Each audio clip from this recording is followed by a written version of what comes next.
Today's song is Crooked Smile, the second single off of J. Cole's sophomore album, Born Sinner. Now, in the last episode, Can I Holla at You, we explored the feelings that J. Cole was going through at the time. He achieved all of this superficial success, checking off these dreams that he's had for a long time, but he's not feeling right. He's feeling like he must have done something wrong. He's got his idol Nas is disappointed in the song that he made to put his lead album out. His debut album was not reviewed well. His fans are feeling like, has this guy kind of sold himself out? He's definitely running a distant third in the big three right now behind Drake and Kendrick Lamar. Kendrick Lamar has just come out with his certified classic on his debut album, basically having the start of the career that J. Cole envisioned for himself. So on the last episode, we talked about J. Cole is writing through his depression at the time. And we're not going to do really any of the final songs off of Born Sinner because, like I said on the last episode, it's really not an album that I like that much in the context of J. Cole's whole story. But what happens around Born Sinner is informative because it shows where he's ultimately going to land at in 2024. So you have two things happening simultaneously. You have him writing through his depression. He reconnects with a version of himself and a version of his artistry that resonates with his fans and was what built his career in the first place. Now, by the time he really gets it back, it's already after Born Sinner. But during this Born Sinner process, it's well underway, and the seeds of what will ultimately become 2014 Forest Hills Drive are being planted at this time. It's just that when it comes time to release the second album, Born Sinner, it's not bearing fruit yet. So Born Sinner comes out, and it's kind of an in-between period between this struggle that he found himself in, trying to establish himself as a career rapper, and the artistry and the reason he became a rapper in the first place. So that's like a time capsule of this J. Cole right in the middle. So in addition to writing out of his depression, he's also honing his ability to turn these classic J. Cole songs into more commercially viable tracks. Basically, he's becoming the artist that he ultimately would be. And what's really cool about the song Crooked Smile is the entire process of the song is available for you on YouTube if you can find it. This video is dated October 19th, 2012. It's well before even Power Trip is released. And so this is the beginning of taking a J. Cole verse. And this concept, Crooked Smile, is very much a classic J. Cole concept. And how do I now take that and turn it into a song that is viable commercially, but is also just a worthwhile song? Why do I really need to get that shit fixed? So it's just some inspiring shit that I want to talk about right now. It's a perfect beat, by the way. Yeah, so it's this foot action. So it's some kind of, so it's like a foot action event that he's doing. All these people have their cell phones out.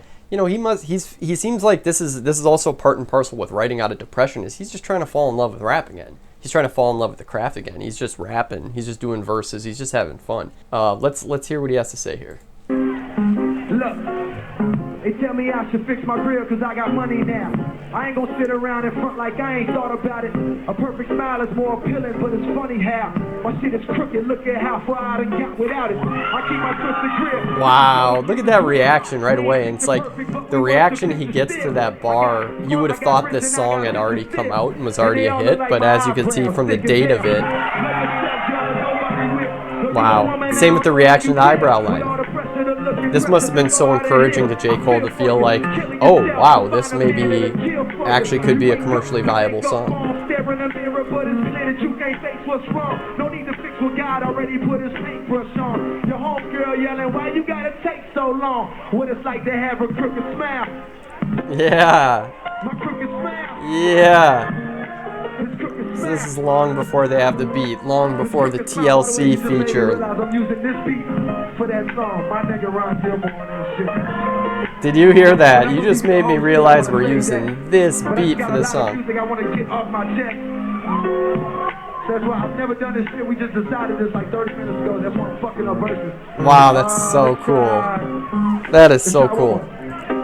And so where did this song even come from in the first place? Like how did it get from being something he had written down to something that he ends up performing just at some commercial event that he's at? Well, this is it. He eventually releases it on the original Revenge of the Dreamers, which comes out in January of 2014. So right in between Born Sinner and Forest Hills Drive. And so this is the original version, and this is also must be indicative of how Cole sometimes writes. Is, as you'll hear, this is not an original beat. He's rapping over a Tupac beat, and I would imagine that he has a lot of different ways he approaches songs, but I would imagine sometimes if he's just writing, he might loop up a beat that he has, you know, a classic beat that he loves from another artist, just to get the idea out. And so here is the original rough version of Crooked Smile over the Tupac beat. And I think this is, if we put the puzzle together, this is probably what he originally had. So he originally had the verse, and then he performs the verse at the Foot Action event. And it's probably at that Foot Action event, seeing the reaction from the crowd, that he realizes that we need to turn this into an original song. So here's the original version.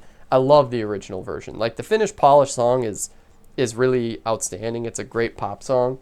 This version, though, is so raw and gritty, and he has a couple verses on here that don't make the final cut, and I love them. But this is like, it's a really cool thing to see that this radio single that he's made, this very commercially viable record, you can hear it here first as just like a kind of a gritty rap song where he's reminiscing of his childhood insecurities.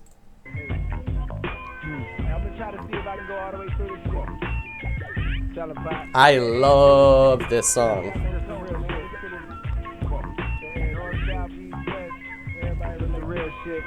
North, south, east, west, everybody relates to this shit. Yes, they do, Cole. Like, that's J. Cole, man. It's for everybody. So the first verse is the same verse he does at the Foot Action event. It's the same verse that is on the final version of the album. But it's obviously, it's a different vocal performance. This is the first time he's laying it. We ain't picture perfect, but we work the picture still. And it's just like little lines like that are just the difference between the delivery of that and the confidence of that and even the writing of that and what we played the other day with Bring 'Em In and the songs he was making at the time that were trying to be hits. It's a night and day thing, and it already shows that in a short period of time he's getting dividends from the work that he put in, and it's work that he didn't want to put in. It's like Rock Nation pushed him to do this, and we're already seeing the dividends for it.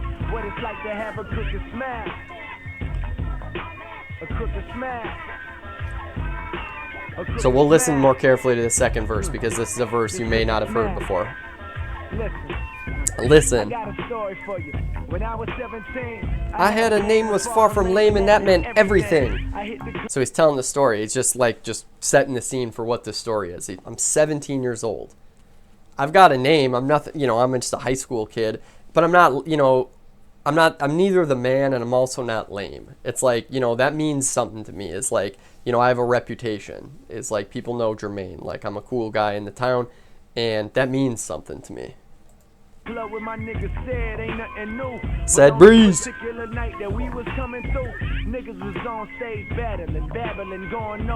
he's at this little club. They're doing a freestyle contest at this time. So at the time, he's super confident as a teenage rapper, the therapist, writing on those cannabis forums with Elite. Recording at his house, making beats at his house, recording with Bomb Shelter, the local group in Fayetteville that took him under his wing early on. So he's really feeling himself. He thinks he's the man. He thinks he's well on his way. He thinks this journey to being a rap star is ABC. It's a walk in the park. I just got to show up because I'm Cole. I just got to show up because I am Cole. So that's the confidence he's coming onto this stage with. He gets on the stage, and the other dude that's in the freestyle battle, he fucking sucks. He's babbling, rambling, going nowhere. He's just a local guy. They don't know that J. frickin' Cole is here as a teenager, and he's gonna kill this shit. Tossed it to him like 8 Mile. DJ started to beat, his heart started to beat fast. A part of defeat, the nigga verse was weak. That is until he said this.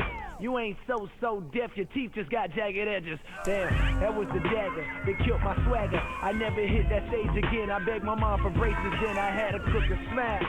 So that's the first setback right there. 17 years old at the club. He kills this dude on the mic. This guy sucks. He's got nothing, but then the guy comes through with the clever bar about J. Cole's fucked up teeth, and it just kills him. He shrinks on the stage. He shrivels up. The crowd is laughing. I never hit the stage again. I begged my mom for braces. So this is that first moment. And we talked about in a previous episode how his career is defined by highs and lows and peaks and valleys and riding the wave. And so he must have at that time been feeling the highest highs, being a teenager with this precocious ability, getting noticed by the rappers in the city and his friends, his peers, as being like, this guy's special. This kid that we grew up with, this guy's going to be something. And then the first time he goes and tries to show it off to the public in this rap battle, somebody catches him, catches his insecurity, sees it, and exploits it, and it just makes him break, and it kills his confidence. A crooked smash. A crooked smash. A crooked smash. Growing up was just a young knucklehead running wild. Mama youngest, though everybody knew I was the problem child. Front teeth missing in my smile. Snaggle tooth nigga for a while, lifting up my pillow. Tooth fairy never came around, damn. We was poor, but I ain't know. Mouth open at the mirror daily, looking wonder how my teeth would grow. They came slow and out of line. I couldn't comprehend the significance at the time. This crooked smile was just another sign saying life ain't fair. Some niggas had the perfect smile with the nice wave hair. Oh yeah. Remember Brandy? Loved her like candy. She went with my nigga Sosa. I was scared to approach her. That nigga had the fresh new gear. Jay's drop, he got a fresh new pair. And there I was with hand-me-downs, turning to the class clown. Teachers couldn't stand me now.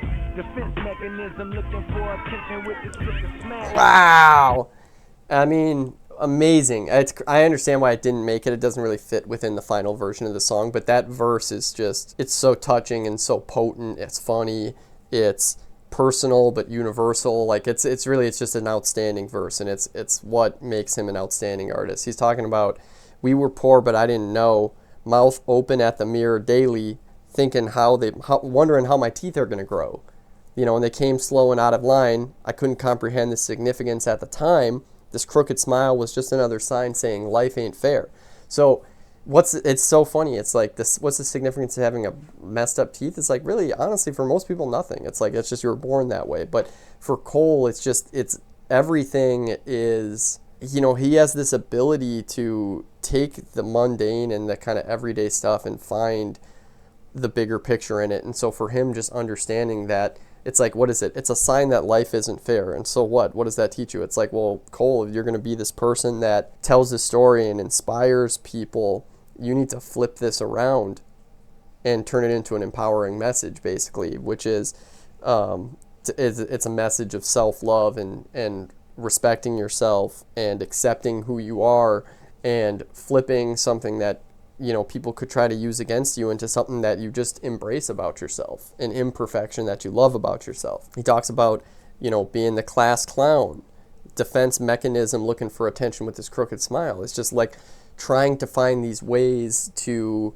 compensate for this thing he's insecure about. Rapping is probably one of them also. Is just being a talented guy. It's just showing off. Is like he's trying to shield his peers away from the fact he's got this messed up smile and that you know, his home life isn't so great. And it's just, if that's just such a universal message, how many people experience that in their life, or versions of that, or just even feel that feeling of not being seen, or of wanting so bad for there to be a way to change something about themselves physically.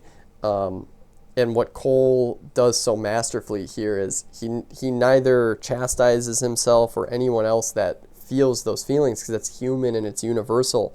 But instead of presenting a quick escape, he presents a radical option, the most radical option, which is to just love yourself and to embrace yourself. And to this day, he hasn't fixed his teeth. He hasn't gotten braces and gotten veneers or anything like that. He has all the money in the world, and he still has the same smile that he grew up with. And it's a poignant message to the world that, yeah, you can fix these things about you, or you can love yourself.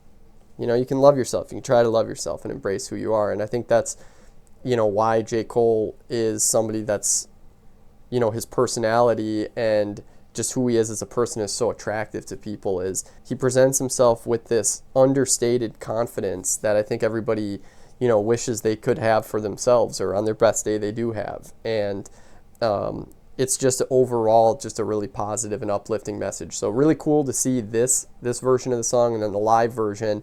And then they saw the specialness of it and then went and doubled back and turned it into a commercial record. And so now what we now know then is that he has learned the ability here. He's given himself, he's beaten that game where he goes, okay, now I can make a J. Cole song into a commercially viable song.